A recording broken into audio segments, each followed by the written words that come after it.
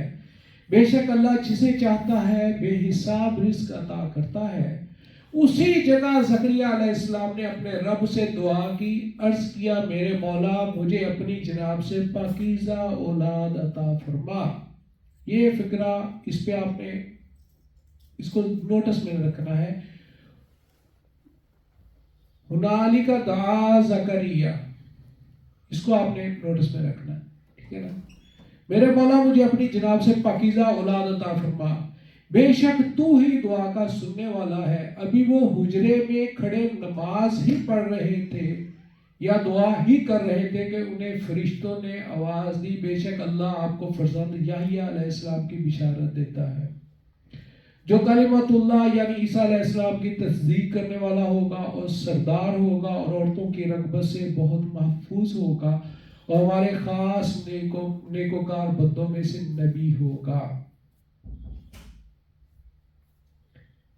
اب یاد رکھیں، حضرت مریم رضی اللہ تعالی عنہ نبی کی والدہ تو ہیں، یعنی حضرت عیسیٰ علیہ السلام کی والدہ تو ہیں لیکن نبی نہیں ہے. یہ بات اس پہ تھوڑا سا آپ نے اس کو نوٹس میں رکھنا ہے کہ حضرت بی بی مریم نبی نہیں ہے، نبی کی والدہ ہے. جتنے بھی انبیاء کرام علیہ السلام آئے وہ سب کے سب مرد تھے، ٹھیک. کوئی بھی عورت نبی نہیں ہوئی، کوئی بھی عورت نبی نہیں ہوئی.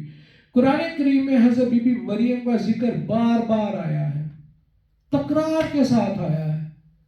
ہمیں کہا جاتا ہے کہ بابیاں نہیں گلیں ہی کرتے رہتے ہیں بیٹھے، انہوں نے کام بھی کوئی نہیں، کہا جاتا ہے نا.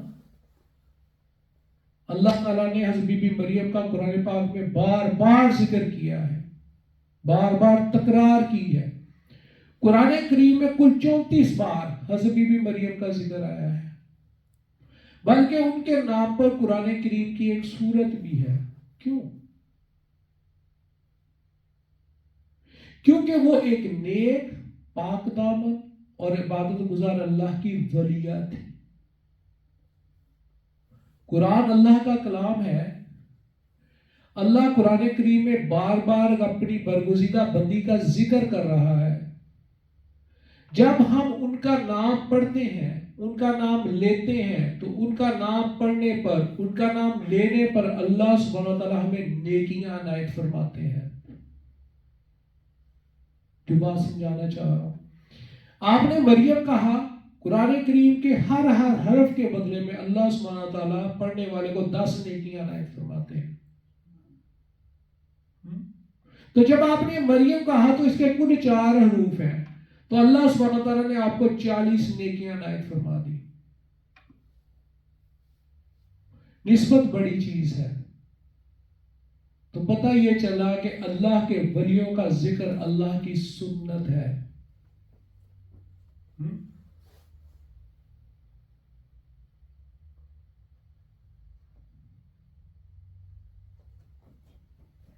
اللہ کے ولیوں کا ذکر اللہ کی سنت ہے. اللہ کے ولیوں کا ذکر عبادت ہے. ہمیں کیا سبق پڑھایا جاتا ہے؟ ہماری نوجوان نسل کو کیا سبق پڑھایا جاتا ہے؟ خاص طور پہ جو ہم یورپ میں ہیں. ہمارا عقیدہ تو ٹھیک ہے لیکن معذرت کے ساتھ ہم لوگ اس طریق پہ اس آرگنائز طریقے سے کام نہیں کر پا رہے کہ جو ینگ جنریشن ہے ان کو ہم اپنی طرف کھینچ سکیں. ہاں، نہیں کر پا رہے اس طریقے سے کام ہم لوگ. ہمارا عقیدہ ٹھیک ہے لیکن ہماری اسٹرگل میں، ہماری بات کرنے میں کمی ہے. اب ہمیں ہماری نئی جنریشن جو ہے، نیکسٹ اگلی جنریشن جو ہے، نوجوان نسل، اس کو سبق کیا پڑھایا جاتا ہے؟ بابے سے شے ہی کوئی نہیں. اللہ 34 دفعہ بی بی مریم رضی اللہ تعالیٰ عنہ کا ذکر کرتا ہے قرآن میں. اللہ اپنے کلام قرآن پاک کی ایک سورت کا ایک چیپٹر کا نام اپنی ولیہ کے نام پر رکھتا ہے.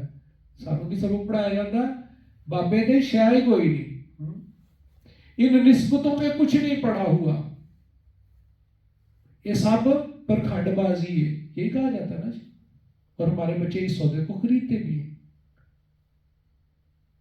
محراب ان بالا خانوں کو کہا جاتا ہے, میں نے جس ترجمے میں کہا کہ ان کے لیے ایک کمرہ تھا مخصوص تھا جس میں وہ عبادت کرتی تھی. جو مسجد کے خادم, مجاورین اور ایسے ہی اللہ کی عبادت کے لیے وقف شدہ لوگوں کے لیے مسجد کے متصل بنائے جاتے تھے, ان سے لنکڈ, ٹھیک ہے نا جی. انہیں کمروں میں ایک کمرہ حضرت مریم رضی اللہ تعالیٰ عنہ کا بول دیا گیا تھا جس میں وہ مصروف عبادت رہا کرتی. اس کمرہ میں حضرت زکریا علیہ السلام کے علاوہ سب کا داخلہ ممنوع تھا, اور حفاظتی, آپ جب بھی کہیں باہر جاتے تو حفاظتی اقدامات کر کے جاتے تھے, کوئی دوسرا وہاں داخل نہ ہو سکے. آپ حضرت بی بی مریم کے پاس آتے ہیں تو ان کے پاس بے موسمی پھل دیکھتے ہیں. آپ کو حیرانگی ہوتی ہے کہ میں تمام حفاظتی اقدامات کر کے جاتا ہوں, کوئی اندر نہیں آ سکتا, تو پھر یہ بے موسمی پھل کہاں سے آتے ہیں؟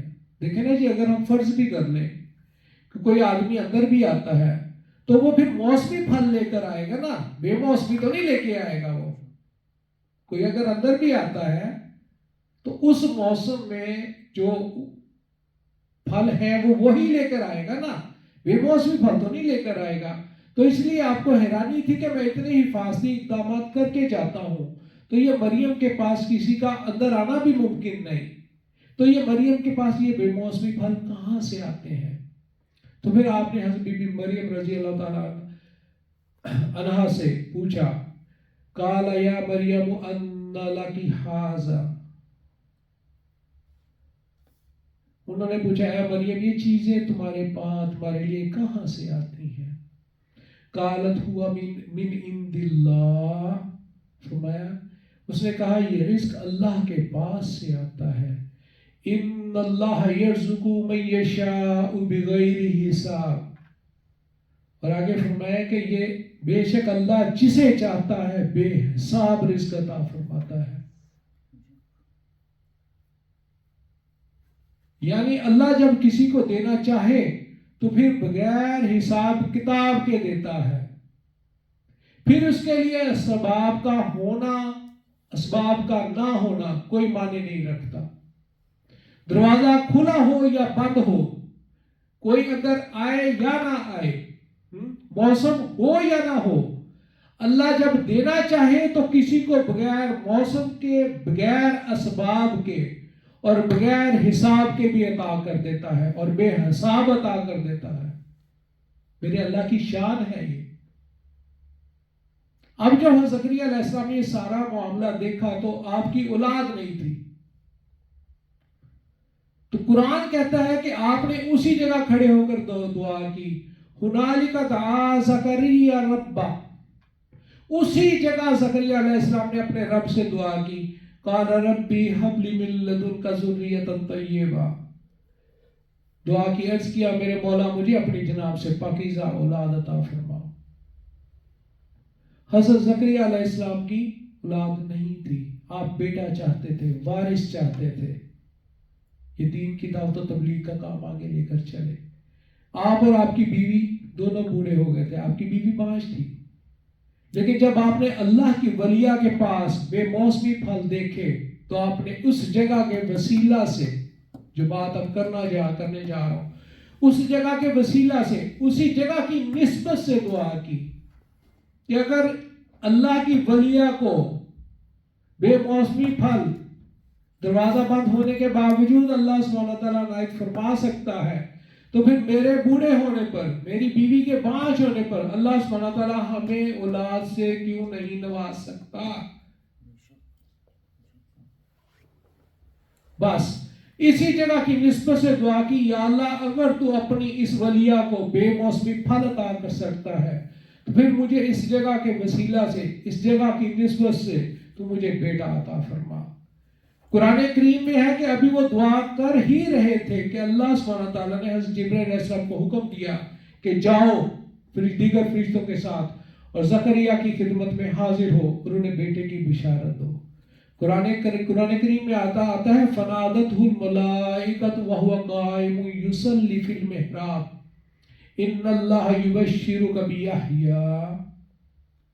ابھی وہ حجرے میں کھڑے نماز ہی پڑھ رہے تھے یا دعا ہی کر رہے تھے کہ انہیں فرشتوں نے آواز دی بے شک اللہ آپ کو فرزند یحییٰ علیہ السلام کی بشارت دیتا ہے۔ اب یہ جو آیات میں نے پڑھی ہیں اس میں سے کچھ غور طلب نکات ہیں۔ نمبر 1، قرآن کریم نے یہاں جو زور دیا ہے وہ اس بات پر ہے کہ ہنالک دعا زکریا ربہ، اسی جگہ کھڑے ہو کر جب انہوں نے بے موسمی پھل دیکھے اسی جگہ کھڑے ہو کر حضرت زکریا علیہ السلام نے دعا فرمائی۔ ہنالک دعا زکریا، اسی جگہ، اس پر ایمفیسس ہے۔ اب غور طلب بات یہ ہے کہ اس سے پہلے کبھی حضرت زکریا علیہ السلام نے دعا نہ کی تھی؟ جس سے دعا کرنی ہے وہ بھی وہی، یعنی اللہ۔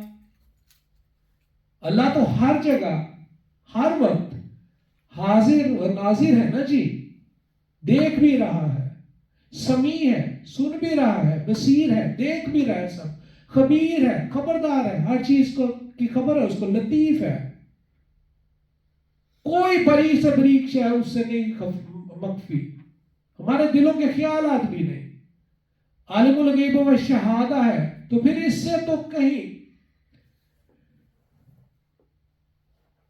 تو پھر اس اللہ سے تو کہیں پر بھی کسی بھی جگہ پر دعا کی جا سکتی ہے نا۔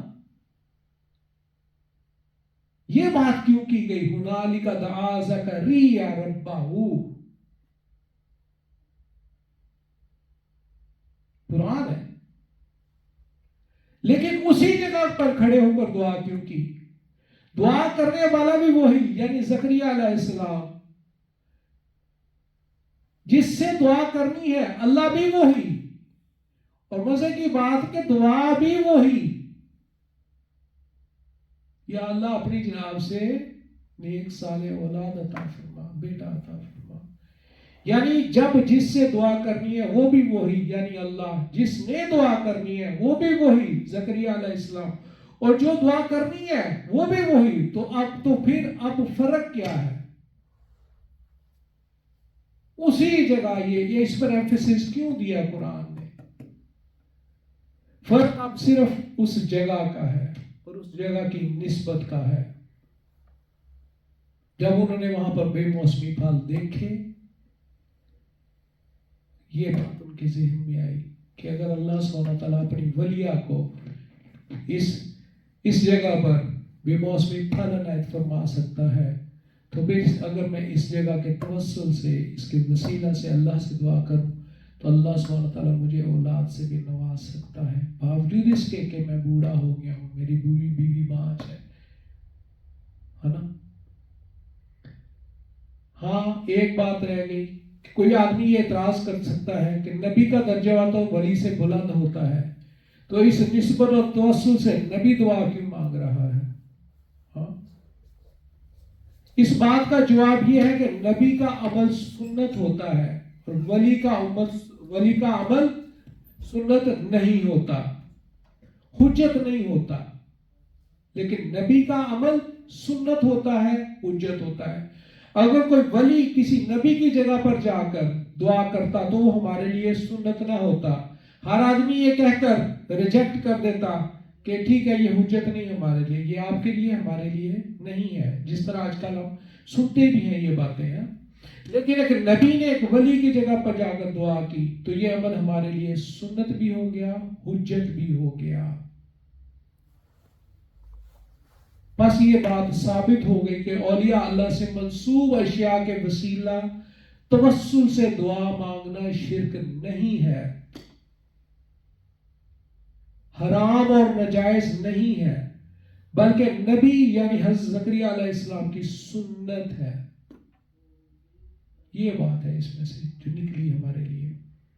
جب اولیاء اللہ سے منسوب اشیاء کا وسیلہ توسل جائز ہو گیا تو اولیاء اللہ کا توسل وسیلہ بدرجہ اولا جائز ہو گیا کہ جس چیز کی ان سے نسبت تھی، جب اس چیز کی نسبت سے آپ نے دعا مانگی، اللہ نے دعا قبول کی، تو جس کی وجہ سے اس جگہ کو فضیلت ملی،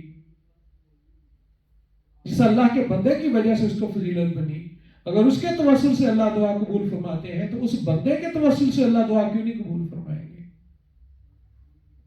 دیکھیں نا جی، جن برگزیدہ بندوں کے ساتھ دشمنی کو اللہ نے اپنے ساتھ لانے جنگ قرار دیا ہے، ان کے توسل سے اللہ کیوں نہیں دعا قبول فرمائیں گے؟ ان کی توہین کو اپنے ساتھ لانے جنگ اللہ سبحانہ تعالیٰ نے حدیث میں قرار دیا ہے۔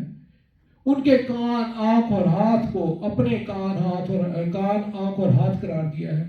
ولی کی حرمت کو، مومن کی حرمت کو کعبہ سے بڑھ کر اللہ سبحانہ تعالیٰ نے قرار دیا ہے۔ تو اس سے یہ بات بھی پتہ چلی کہ کرامات حق ہے، اولیاء اللہ سے جو کرامات ہوتی ہیں وہ حق ہے۔ یہ نص قرآنی سے یہ بات ثابت ہے۔ اس کا انکار ائمہ کرام کے نزدیک کفر ہے۔ بس یہی آج کا میسیج تھا کہ جب ہم قرآن کی طرف رجوع کریں گے، احادیث کی طرف رجوع کریں گے، تو بہت سارے عقدے خود بخود کھل جائیں گے۔ لیکن جب ہم سنی سنائی پر چلیں گے، پھر عقدے کھلیں گے نہیں، پریشانی اندر آئے گی، کنفیوژن بڑھے گی، پھر اس دوران ہم اختلاف رائے نہیں کریں گے بلکہ جھگڑیں گے۔ علمی اختلاف رائے ہمیشہ سے رہا ہے، وہ کوئی مسئلہ نہیں، لیکن جھگڑنا، فتاوے لگانا، ایک دوسرے کی تکفیر کرنا، ایک دوسرے کو مشرک کہنا، کافر کہنا، بدعتی کہنا، اس میں ہمیں احتیاط کی ضرورت ہے۔ اللہ سبحانہ وتعالیٰ میں دین کا صحیح فہم